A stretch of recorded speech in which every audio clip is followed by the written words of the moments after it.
पूछ रहा था क्या वजह है कि 90s 80s की अगर बात करें इंडिया बहुत बुरे हालात में था, इंडिया वाले खुद कहते हैं, आज वो इतनी तेज़ी से कैसे ग्रो कर गया? आप यकीन माने कि मैंने इंजीनियरिंग किया है ना, मैं अपनी इंजीनियरिंग का क्रेडिट इंडियंस को देता हूँ। आप यकीन माने कि मैंने यूट्यूब से सारा कुछ सीखा है। यूट्यूब पाकिस्तान का एक बंदा नहीं जो हमें एक लेक्चर दे सके। इंजीनियरिंग मैकेनिक्स हमारी एक किताब है, उसका लेक्चर दे सके। किसी को आता ही नहीं, कोई वीडियो कैसे बनाएगा? किसी के पास इतना कॉन्फिडेंस ही नहीं है कि वो बना सके, वो कैमरे के सामने। चैनल के नाम कौन से चैनल से आपने? बेतहाशा चैनल है, I don't remember the name right now, लेकिन बेतहाशा चैनल है। हमारे इधर एक इल्म की दुनिया चैनल है, 9th-10th के हमने वहाँ से सीखा था लेक्चर। अक्सर क्लास में समझ नहीं आता। हायर लेवल पे सारा इंडिया, हायर लेवल्स पे आप यकीन माने इंडियंस इतने चाहे हुए ना, मशीनिंग पे, प्रोग्रामिंग पे, जितने भी देखें इंडियंस ही इंडियंस है। इंडिया का बंदा जिसके 10 मिलियन सब्सक्राइबर्स है ना, वो आम घूम रहा होता है। और हमारे इधर जिसके अभी आपने रिसेंटली जो वायरल हुई है लड़की, आपने देखा 30 दिनों में उसने 2 करोड़ कमा लिया। अभी easy money will bring destruction, आसानी से जो पैसा आता है ना वो डिस्ट्रक्शन लेके आता है। एक पीएचडी होल्डर बंदा इतना नहीं कर सकता।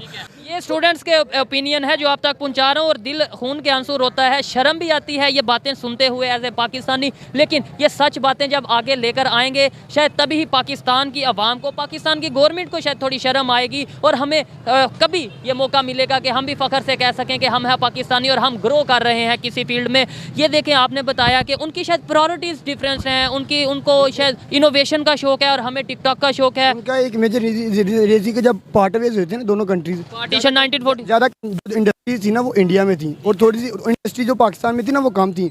और ये क्या होता था कि जो बाहर के मुल्क वाले इंडस्ट्रीज आके लगाते थे ना, उनमें वो इंडियन क्या करते थे कि इंडियन अपने एम्प्लॉयज़ को ज़्यादा लाते थे और बाद में वो कहते थे कि हम अपना आइडिया हमें दे दें और खुद चले जाएं यहाँ से। इंडस्ट्री लगा के बाहर वाले मुल्क वो चले जाते हैं। यहाँ पे क्या है, इंडस्ट्री लगा के गए हैं बाहर वाले, अभी भी वो ठेके ले रहे हैं यहाँ से, अभी भी कैसे ही हो रहा है? कैसे कर रहे हैं। लेकिन इंडिया में उन्होंने खुद कर लिया, सेल्फ पे कर लिया कि वो खुद ले रहे हैं, खुद ही अपनी इंडस्ट्री चला रहे हैं। उन्होंने उनका पता है ट्विटर के मुकाबले पे उन्होंने जो सा ट्विटर ने कुछ उनके एम्प्लॉयज़ को निकाला, उन्होंने कहा हम उसके मुकाबले में अपनी ऐप बना लेते हैं, कू के नाम से उन्होंने ऐसे ही है। हर चीज़ में वो खुद आ रहे हैं। मतलब उनका अपना, अभी आज की खबर ये थी कि डिजिटल करेंसी अपनी वो जो सी है ना वो मर्चेंट लेवल पे लॉन्च कर चुके हैं। मतलब अब डिजिटल करेंसी में लेन देन होगा। असल में इंडिया जो है ना वो ऐसा है कि इंडिया से ज़्यादातर लोगों को फ़ायदा है। अच्छा, इंडिया से बहुत लोगों को फ़ायदा है। अमेरिका को बहुत ज़्यादा फ़ायदा है इंडिया से। उनकी इकनॉमी, उनके डॉक्टर्स अच्छे हैं, उनके इंजीनियर्स अच्छे आ रहे हैं, उनके सॉफ्टवेयर इंजीनियरिंग। तो उन्होंने ये अपने डॉक्टर को अच्छा बनाया, इंजीनियर्स को अच्छा बनाया, वो कोई पैदा तो अच्छे नहीं थे हुए। उन्होंने अपना किया ना। हमारे तो यहाँ पे निज़ाम देख लें आप, मैट्रिक के बच्चे को तो गिनती नहीं आ रही होती है।